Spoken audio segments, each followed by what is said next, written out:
Hi first graders, Mr. Igo with Heggerty this week. Your first skill, as always, is going to be rhyming. So you're going to get 3 rhyming words. So you're going to get try, cry, made. And you're going to repeat the 2 that rhyme. So try, cry. Mask, task, see. You would say mask, task for the 2 rhyming words. Next up, they're going to say 3 words all with the same beginning sound. You have gift, gate, golden, and you would say g.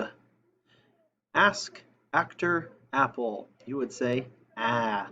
And since this is a vowel, you would say it is a, saying its short sound. Next up, you're going to blend some words.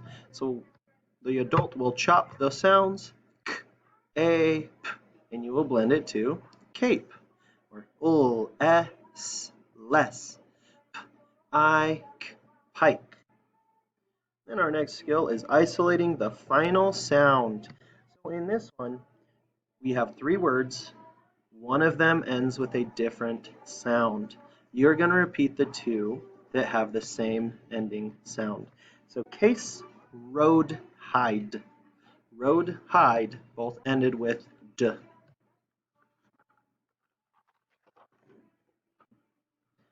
Starting on that second page, you are going to chop yourself now.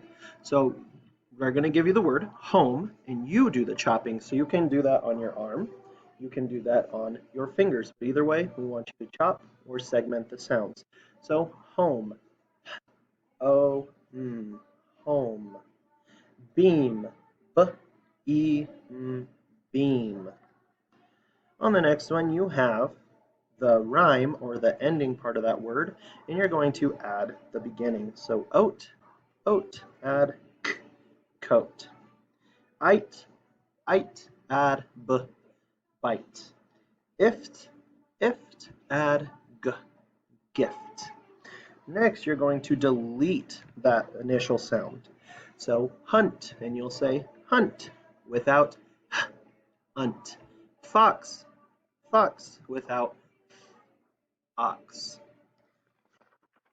Now the last page here, this is Mr. Ego's favorite skill. This is where we substitute or change the first sound. So we'll say keep, you say keep, change k to h, heap. Pond, you'll say pond, change p to b, bond. Night, you'll say night, change n to s, sight. So that is what we have for this week, guys. Have fun with our phonemic awareness.